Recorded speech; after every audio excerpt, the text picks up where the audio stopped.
Hi guys, and welcome to Escape Wheel Watch Reviews. My name is Steve, and today we're going to be reviewing the Heron Marinor in Caribbean Blue. Heron sent me this pre-production unit for review.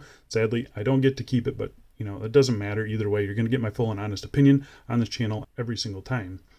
And if by the end of this review you want to pick one of these up or at least check it out in a little bit more detail, I'm going to be leaving a link down in the video description that is to the Heron website. Go check it out, check out the color options, and place your order if you like it.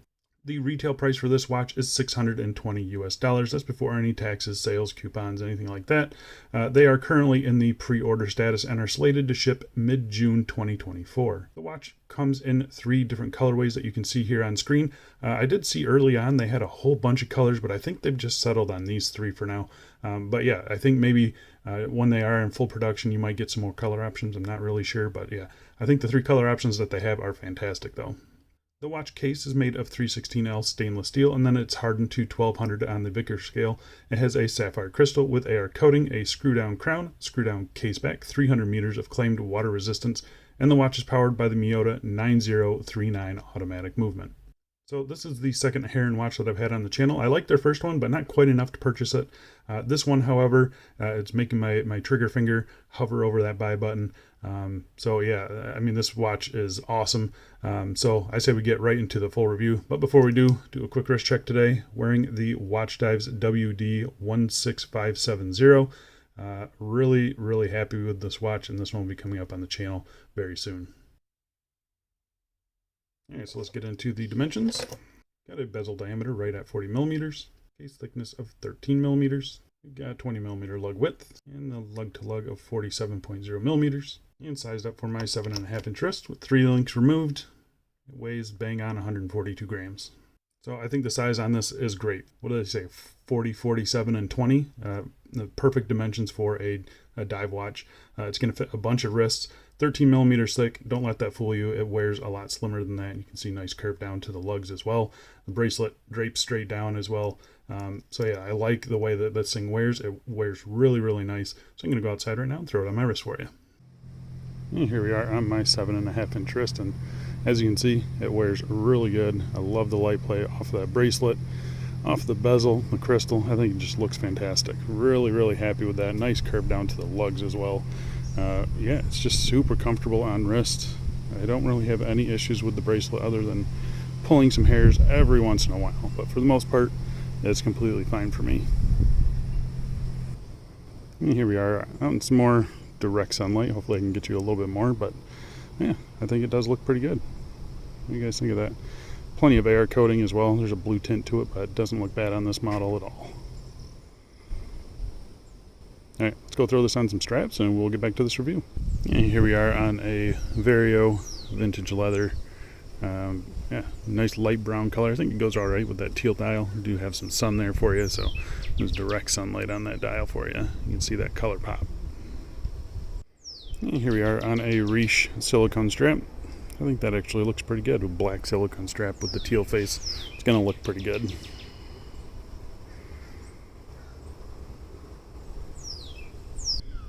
And lastly, here we are on a nylon strap. This is a Cincy Strapco SF2, so pretty thin nylon strap, but there's 2 layers underneath the watch and it still wears excellent. This is a dark gray, Admiralty gray color that I think looks awesome on it. All right, sorry about this wind. Let's go back inside. Let's get back to this review. Alright, so let's talk about the case finishing on this. So case finishing is done very nicely. It's a mixture of brushed and polished surfaces.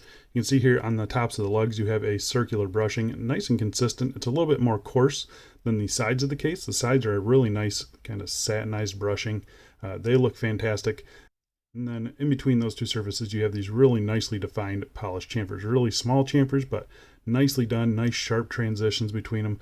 They look fantastic. Really happy with those. And then flipping it over to the crown side here, again, we've got that horizontal brushing right onto the crown guards as well.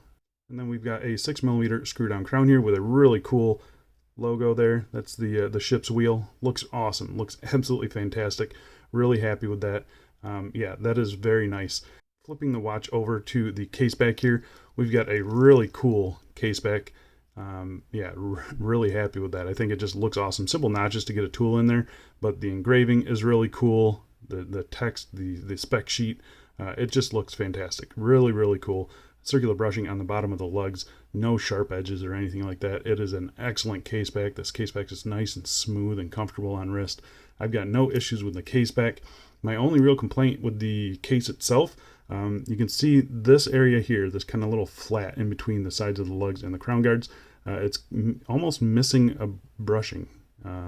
You can see the brushing kind of tapers off towards that, and it's on both sides here.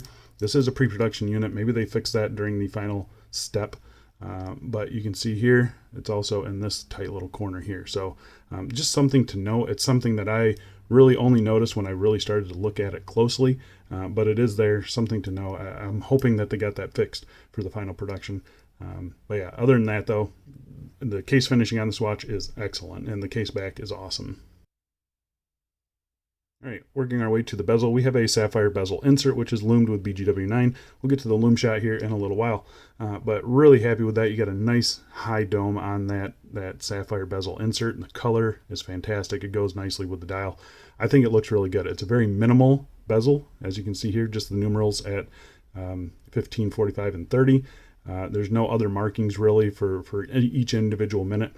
It's a nice clean look. The bezel itself, fully polished, nice coin edge, plenty of grip. I've got no issues with the grip on this thing. It's a 120 click unidirectional bezel. You can see here the alignment is spot on. There's absolutely no back play on this. It's a very solid bezel, and the bezel clicks, they feel good and they sound good. So really happy with the bezel on this. I'll let you guys listen to it here.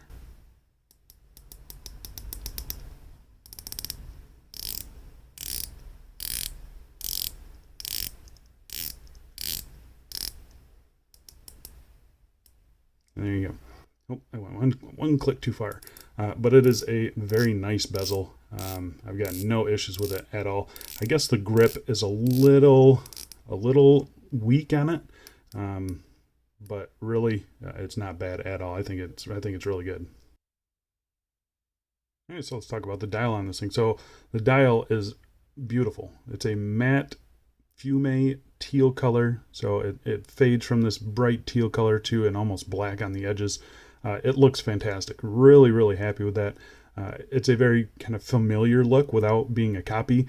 So you have your circle indices at all the hour markers except 3, 6, and 9 where you got the triangles there. And then you've got the North Star logo there at the 12 o'clock position instead of a triangle. I think it looks really good. Very happy with it. You got your minimal Heron branding there with the Heron bird. Again, I think it looks excellent. The bird there and the 300 down here, that's like a light gray color, where the Heron and the Marinor text, that is a white color. I think it looks fantastic. The minute track printed around the outside, again, just slightly different. Instead of using just, sticks, they use little triangles at all the 5-hour increments. Again, I think it looks fantastic. They did a really good job with this thing. It's a nice, clean looking dial. The handset that they used on it, also a little bit different. They are faceted. You have your nice broad arrow hour hand there. You've got your minute hand here, which kind of a sword or dagger style, but just a little bit different. And then you got your lollipop there on the second hand. The handset, perfectly sized in my opinion, reaching right out to the minute track, reaching right out to the very outside of the dial here. It looks fantastic. They did a very good job with it. The finishing is good. There's no fluff under the dial or anything like that. And the lume is also very good. So I'm going to pop up a lume shot here. You can see the lume on the bezel, that does fade. That is something that they said that they've addressed. I'm not sure how good it is on the final production unit, but it's not very good here. But the dial itself, as you can see here, it's holding its own against some of the better watches in my collection as far as the lume goes. This thing lasts all night long. It's a nice even application of Swiss BGW9. Very happy with the dial lume on this thing. And hopefully, anything is an improvement over what they've given us for this bezel here. So hopefully they've stuffed enough lume in that bezel insert to make it useful. All right, so let's talk about the movement in this thing. So the movement is the Miyota 9039 automatic high beat movement. So 28,800 beats per hour. You can see the 8 ticks of the second hand every second. Really nice smooth sweep. The Miyotas, they are accurate, they are reliable. This one not running very great, but again, this is a pre-production unit. I have a feeling that they're going to be regulating these watches before they send them out to you guys. So I'm not going to show how bad this one is running. I think it was like plus 12 seconds a day, which really isn't that bad, but for this movement, that's pretty bad. Usually these things run within the cost parameters, so like plus 4 seconds or something like that. I think that's one of the worst ones I had, was like plus 4 seconds. Usually they're very accurate. They're going to be reliable. They're going to be accurate for a long period of time. So I've got no issues with the movement in this thing. This is a specific no date movement, so that's nice to see. No ghost date position, operated by this screw down crown here. Again, really cool signage on that crown there. No real satisfying pop out, but you can tell when it disengages from the threads. First position is your nice smooth hand winding. No issues there. Second position pulls right out and hacks the movement. This is where you set your time. Everything feels good. Crown is nice and solid as well. No issues with that.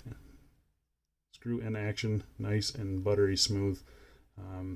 Yeah, it's a great movement, great crown setup. You know, the crown guards, they protect the crown but don't really block it from usage. It's a great setup. I've got no issues with it at all. All right, so let's talk about the bracelet. So the bracelet, like I mentioned earlier, it is 20 millimeters at the lugs, and it tapers down to 16 millimeters at the clasp. It's a flat link bracelet, so you can see there, the tops of the links are very flat. They are really nice.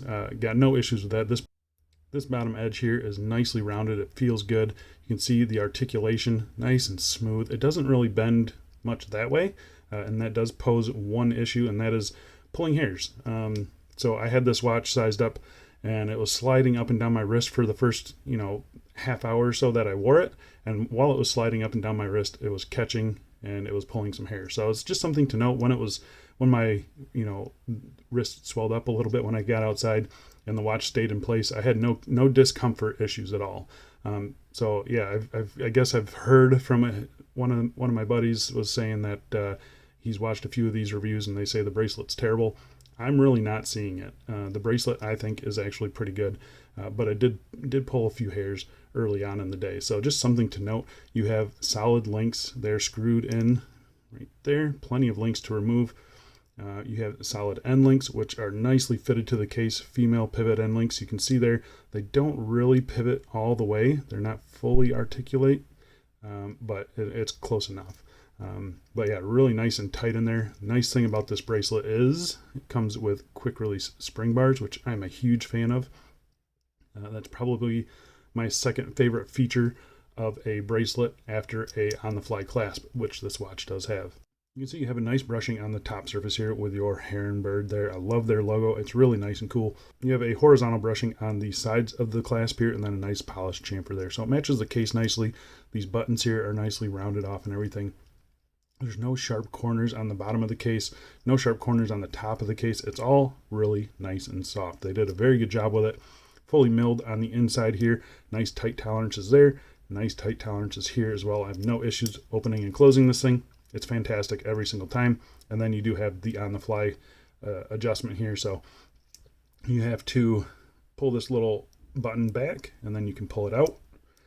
And then you can just push it in. You don't need to depress that button. So it's a very nice clasp. I've seen the same clasp on a few other watches.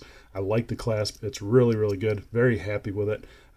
In general, very happy with the bracelet on this thing. Like I said, a little bit of a hair puller, but as long as the watch isn't sliding up and down my wrist, I've got no problems with it. It seems to be a nice bracelet.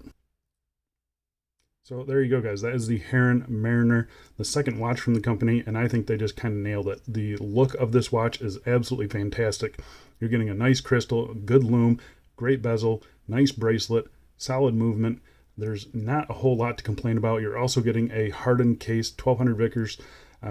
It is amazing. This has been around the world. I'm pretty sure this might be the same watch that Jody featured on his channel. I know it's been reviewed by quite a few other people as well. And you can see this thing is pretty much mint. The only scratch that I found on this thing is on the clasp. And it is right there. Right there. That's the only scratch I found on this thing. So the case hardening, it's true. This thing is excellent. It looks absolutely mint, and I know it's been around the world. It's been on multiple reviewers' wrists. Yeah, case hardening, it's the real deal. So yeah, like I said, there's not much to complain about. I'm getting an itchy trigger finger for this watch. Absolutely fantastic. Really happy to see this brand continue, because I think they have a really nice vision for the future, and this watch is fantastic. Really, really happy with it. So if you guys want to check this out, like I said earlier, go down in the video description, check out their site, put your order in, and hopefully you'll get it very soon. But I think that's it for me. Thanks a lot for watching, guys, and I'll see you in the next one. See ya.